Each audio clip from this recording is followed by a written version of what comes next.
रूनुमाई का तोहफा पसंद आया मिशगान बेगम?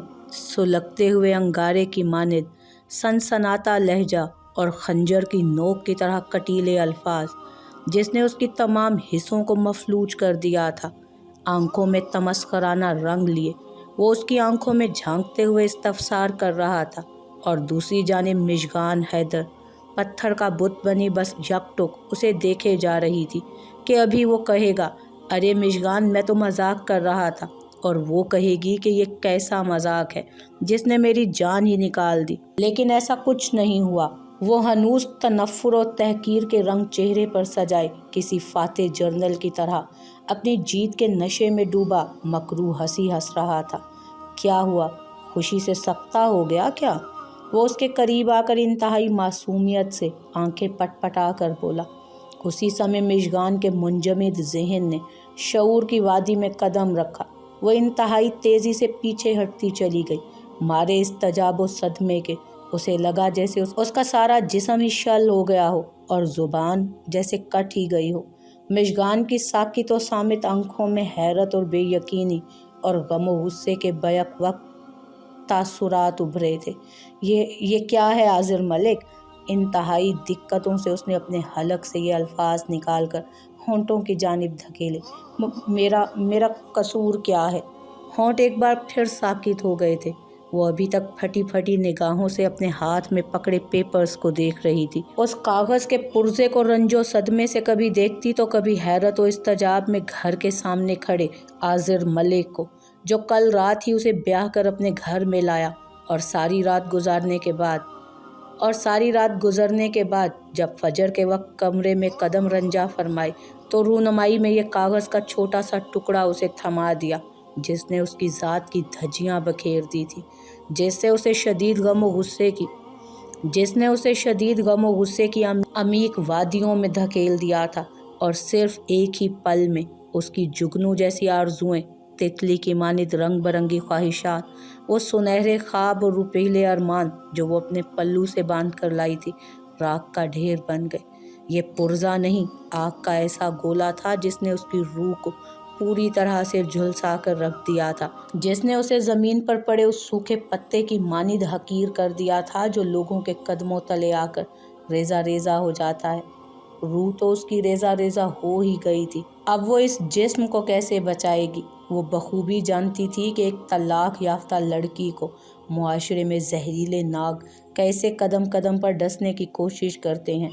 एक तलाक याफ्ता लड़की नहीं रहती, बल्कि इंतहाई तुरहम आमेज चीज़ बन जाती है जिससे हर कोई बनावटी हमदर्दी जताकर अपने मफाद पूरे करने की कोशिश करता है। आह आज़िर मलिक, तुमने मेरे किस गुनाह की इतनी भयानक सज़ा दी है मुझे कि मेरी हस्ती भी मिट्टी हो जाएगी, लेकिन ये सज़ा कम नहीं होगी। मिशगान, जो रात भर आज़र के कमरे में ना आने की वजह से अजीब किस्म के खौफो खदशात में घिर गई थी, वही खौफो खदशात हकीकत का पैरहन पहने उसका मजाक उड़ा रहे थे। दुख की तुंदो तेज लहर ने उसके पूरे वजूद को अपनी लपेट में ले लिया था। वो बेतहाशा रो दी। आज़र मलिक उसे फूट फूट कर रोता देखकर एक लम्हे को नादिम सा हुआ, लेकिन अगले ही पल इंतकाम और बदले की आग तेजी से भड़की, जिसे मिशगान के आंसू भी बुझाने में नाकाम रहे। हाँ, ऐसे ही वो भी तो रोई थी अपनी बर्बादी पर। कितनी बेबसी थी उसकी आंखों में, कितनी बेचारगी थी उसकी सिसकियों में, कितना अजियतनाक कुर्ब था उसके चेहरे पर, जैसे वो जानकनी के आलम से गुजर रही हो। आज़र मलिक खुद फरामोशी के आलम में बोलता चला गया। मिशगान ने बेहद चौंक कर सर उठाया। आज मेरा इंतकाम पूरा हो गया मिशगान हैदर, जिसकी आग में मैं पूरे 2 साल से जल रहा था। मेरा दिल सुलगता हुआ अंगारा बन गया था, लेकिन आज मैं पुरसकून हो गया हूँ। वो सरशारी से बोला, कौन वो आज़िर मलिक, कौन वो जिसका इंतकाम तुमने मुझसे इतना भयानक लिया? आखिर क्या बिगाड़ा था मैंने उसका, जिसके जवाब ने तुमने मुझे सिर्फ एक रात बाद ही तलाक? वो हिज़ियानी अंदाज में बोलते बोलते चुप हुई। आंसुओं का गोला गोया हलक में फंस गया था। शुक्र करो मिशगान हैदर, मैंने तुम्हारे साथ कुछ रियायत बरती है, बल्कि काफ़ी रियायत बरती है, क्योंकि मैं कामरान हैदर की तरह इतना रजील और बदकार आदमी नहीं हूँ। अगर ऐसा होता ना تو تمہارے ساتھ اتنا برا سلوک کرتا کہ تمہارے خاندان کی 7 نسلیں بھی اسے فراموش نہ کر پاتی۔ وہ تنفر آمیز لہجے میں انتہائی رعونت سے ہنکارا بھرتے ہوئے بولا۔ اس کی سرخ آنکھوں میں گویا شعلے بھڑک رہے تھے۔ کامران بھیا، اس کا وجود جیسے زلزلوں کی زد میں آ گیا۔ تمہاری کامران بھیا سے کیا دشمنی تھی جس کا تاوان تم نے میری ہستی کی دھجیاں اڑا کر وصول کیا؟ مژگان حیرت کے سمندر سے بمشکل خود کو نکال کر بولی۔ کامران حیدر، جو مژگان کا سگا بھائی تھا، جو 2 سال پہلے ہی اپنی خالہ زاد روما سے شادی کر کے آسٹریلیا جا بسا تھا۔ آخر اس نے ایسا کیا کیا جس کا انتقام آذر ملک مجھ سے لے رہا ہے؟ مژگان کے دماغ میں یہ سوال بری طرح سے چکرانے لگے۔ آذر پلیز مجھے بتاؤ، بھیا نے ایسا کیا کیا تھا جس کے بدلے میں تم نے میری زندگی برباد کر دی؟ وہ انتہائی بے چینی و بے قراری کے عالم میں بولتے بولتے پھر سے رو دی۔ میں چاہتا تو کامران کو جان سے مار کر بھی اپنا انتقام پورا کر لیتا، لیکن جو سزا میں نے اسے تمہارے ذریعے دی ہے وہ اسے کبھی سکون سے نہیں رہنے دے گی، اور یہی میں چاہتا ہوں کہ اسے قبر میں بھی سکون نہ ملے۔ وہ زہرخند لہجے میں بولتا ہوا مژگان کو انتہائی صفاق لگا تھا اس لمحے۔ تمہارے بھائی نے 2 سال پہلے اپنی کلاس فیلو نشا کی زندگی برباد کر دی تھی۔ اسے محبت کے پرفریب جال میں پھنسا کر اس سے زندہ رہنے کا حق تک چھین لیا، اور خود اپنی خالہ زاد سے شادی کر لی اور پھر آسٹریلیا بھاگ گیا۔ مژگان کو یوں لگا جیسے کسی نے اس کے جسم پر بم باندھ کر اس کے وجود کی دھجیاں اڑا دیں۔ وہ کمینہ میری بہن کو ذلت اور رسوائی کے اندھیروں میں دھکیل کر خود زندگی کی روشنیوں اور رعنائیوں کی طرف پلٹ گیا، اور میری معصوم بہن نشا، جس نے بدنامی کے خوف سے خودکشی۔ بولتے بولتے آذر کی آواز بھرا گئی، اور میری ماں، جو ہم دونوں کو دیکھ دیکھ کر جیتی تھی، وہ اس صدمے سے وہ بھی۔ آذر کے قرب آمیز لہجے میں کتنے ہی آنسو اور سسکیاں پوشیدہ تھی۔ اس سمے وہ مژگان کو بہت بکھرا ہوا لگا۔ اور تم نے آذر ملک اس نشا کا بدلہ لینے کے لیے ایک دوسری نشا کی ذات کا، اس کی پرغرور ہستی کا شیشہ اتنی طاقت سے توڑا کہ جس کی کرچیاں دور دور تک بکھر گئیں۔ لیکن تمہارا شکریہ آذر ملک کہ تم نے میری عزت کے آبگینے پر کیچڑ کا کوئی چھینٹا نہیں مارا۔ وہ آبگینہ ہنوز شفاف اور چمکدار ہے، لیکن اس بات کا یقین کون کرے گا؟ وہ دکھ اور بے بسی سے سوچے گئی۔ تمہارے اس ذلیل بھائی نے مژگان حیدر، آذر کی دھاڑ اسے یکلخ حال کی دنیا میں لے آئی۔ مژگان نے اسے سہم کر دیکھا۔ تمہارے بھائی نے ہمارے ہنستے بستے گھر کو، جو خوشیوں کا گہوارہ تھا، قبرستان بنا دیا۔ ہماری پربہار زندگی میں ہمیشہ کے لیے خزاں کے موسم کو ٹھہرا دیا، اور میری معصوم بہن نشا، جو خواہشوں اور خوابوں کے جھولے میں جھولا کرتی تھی، اسے لحد کی اندھیری گود میں جا سلایا۔ وہ ہذیانی انداز میں مژگان کو کندھے سے جھنجھوڑتے ہوئے بولے گیا، پھر یکدم انتہائی نفرت کے عالم میں اسے دروازے کی طرف دھکیلا۔ نکل جاؤ ابھی اسی وقت۔ مژگان اچانک اس افتاد پر سنبھل نہ سکی۔ منہ کے بل وہ نیچے جا گری۔ آذر مٹھیاں بھینچے اپنے اشتعال پر کنٹرول کرنے کی کوشش کر رہا تھا۔ وہ جلدی سے گھبرا کر اٹھی۔ اس وقت وہ بالکل وحشی جانور لگ رہا تھا، اور جانور کا کوئی بھروسہ نہیں کہ وہ کس وقت کیا کر ڈالے، اور جب انسان وحشی بن جائے تو پھر درندے سے بھی زیادہ خطرناک ہو جاتا ہے۔ جاؤ مژگان بی بی، جاؤ، سب کو اپنی پاک دامنی کا یقین دلاؤ۔ اپنے خاندان کو بتاؤ کہ تم ایک رات کی انچھوئی دلہن ہو، اور ہاں، اپنے بھیا سے کہہ دینا کہ نکاح کے کاغذ کے عوض آذر ملک نے تمہیں ایک رات کے لیے خریدا تھا۔ مژگان اپنے حنائی ہاتھ اپنے ہونٹوں پر سختی سے جماتے ہوئے، اپنی چیخوں کا بمشکل گلا گھونٹتے ہوئے ایک قدم پیچھے ہٹی۔ آنکھوں سے سیل رواں تھا۔ ویسے میں اس لائسنس کا فائدہ رات کو بخوبی اٹھا سکتا تھا، لیکن وہ انتہائی بے باکی سے بولا۔ مژگان بری طرح کانپ گئی۔ لیکن مائی ڈارلنگ، مائی لو فرحین نے مجھے اپنی قسم دے کر روکا تھا۔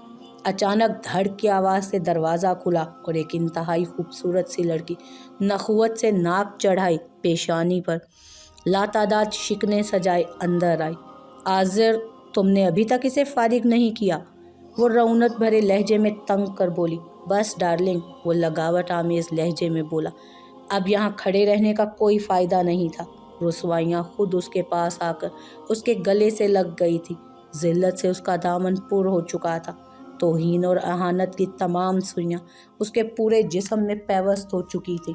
वो चुपचाप तलाकनामा हाथ में लिए बाहर आ गई, जहाँ आज़र का ड्राइवर उसका मुंतज़िर था।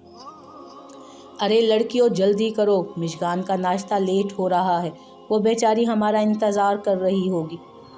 मिसेज़ हैदर जल्दी जल्दी सब लड़कियों से मिशगान के नाश्ते के लवाजमात तैयार करवा रही थी। आज मेरी गुड़िया अपने ससुराल में पहली बार नाश्ता करेगी, लिहाजा किसी चीज़ की कमी नहीं होनी चाहिए। कल रात ही तो उनकी नन्ही गुड़िया अपने पिया के संग दूसरा जहान आबाद करने गई थी, और सिर्फ एक ही रात में उनका आंगन सूना कर गई थी। मिसेज़ हैदर ने हैदर साहब के इंतकाल के बाद अपने तीनों बच्चों को बहुत मेहनत और शफ़क़त से पाला था। 10 साल पहले हैदर साहब अचानक हरकत कल्ब बंद हो जाने के बाइस अदम को सुधार गए थे। उस वक्त मेहरान हैदर अपनी तालीम से फारिग हो चुके थे, जबकि कामरान हैदर मैट्रिक का स्टूडेंट था और मिशगान छठी जमात में थी। हैदर साहब अपना चलता हुआ लेदर का बिजनेस छोड़कर मरे थे, जिसको मेहरान हैदर ने इंतहाई खुशअस्लूबी से संभाल लिया था। मिसेज़ हैदर ने अपने शोहर की ज़िंदगी में ही मेहरान हैदर की शादी अपनी भांजी उज़्मा से कर दी थी, जो काफ़ी तेज़ तरार और चालाक लड़की थी। सास और अपनी छोटी नंद उसे हमेशा तिनके की मानिद आंख में खटकती थी, जबकि मिसेज़ हैदर का सलूक अपनी बहू के साथ शफ़क़त आमेज़ था। उज़्मा बेगम फ़िलहाल मसलहत और खामोशी की चादर ओढ़े हुए थी, क्योंकि उज़्मा के बाप महबूब मिर्ज़ा ने मेहरान हैदर के सरपरस्त बनकर उसके बिज़नेस में अपना काफ़ी कंट्रोल रखा हुआ था। उज़्मा से छोटी रोमा भी खासी मक्कार थी। न जाने कब उसने कामरान हैदर को अपनी जुल्फ़ के शिकंजे में जकड़ लिया था। मिसेज़ हैदर का कोई एतराज़ नहीं था, लिहाजा दोनों को मंगनी के बंधन में बांध दिया गया, और इस रिश्ते से उज़्मा बेगम बहुत खुश थीं, क्योंकि इस तरह घर में पूरा होल्ड सिर्फ उनका हो जाता।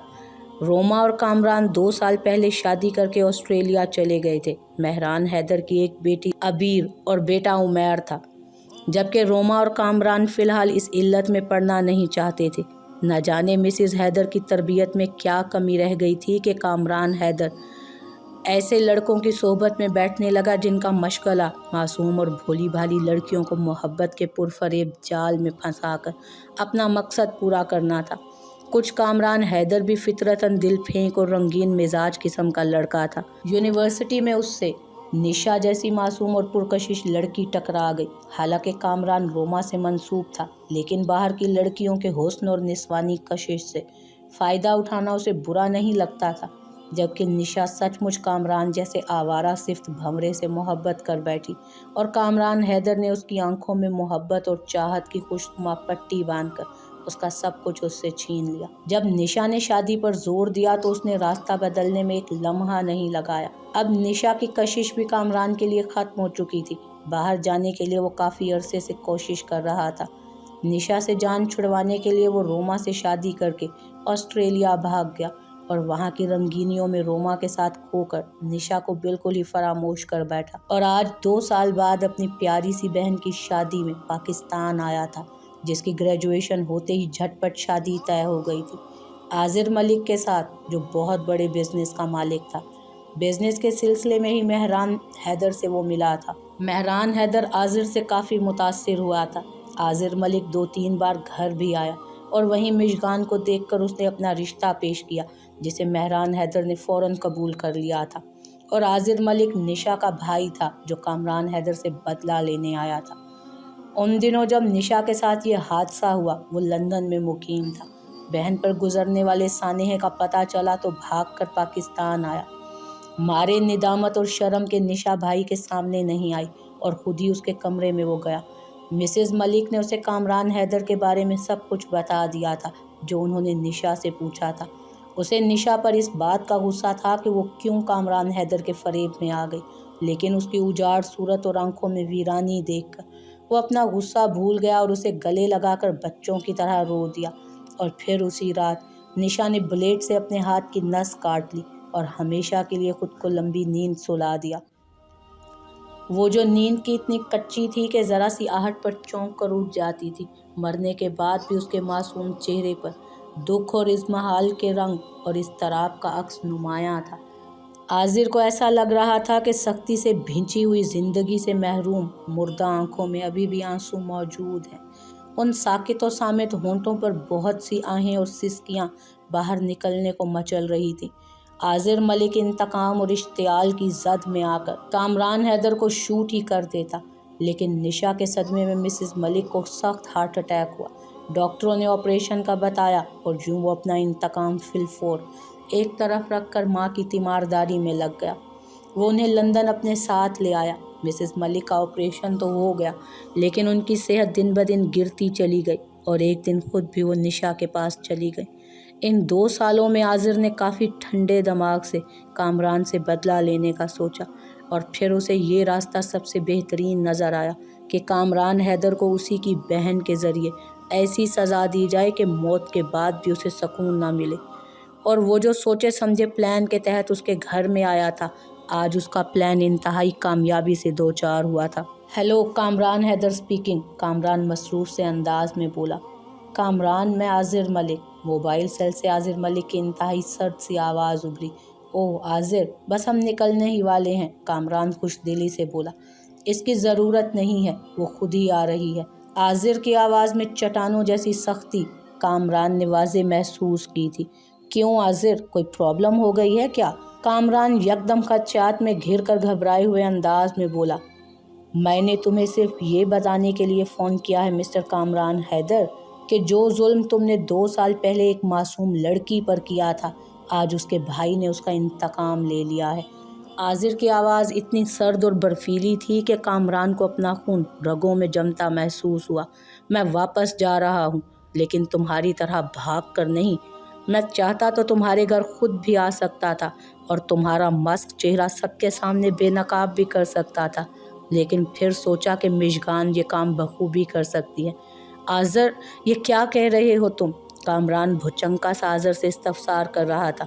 ओह, तो इतनी जल्दी भूल गए निशा मलिक को आप? कामरान की समात पर जैसे खोलता हुआ शीशा आन पड़ा था। कामरान के बेजान हाथों से मोबाइल छूट गया और दूसरी तरफ आज़र ने गहरी तमानियत महसूस करते हुए लाइन डिस्कनेक्ट कर दी। कामरान टूटी हुई शाख की मानित कालीन पर ढह गया। आंखों के पर्दे पर बार बार निशा और मिशगान के चेहरे घूमने लगे।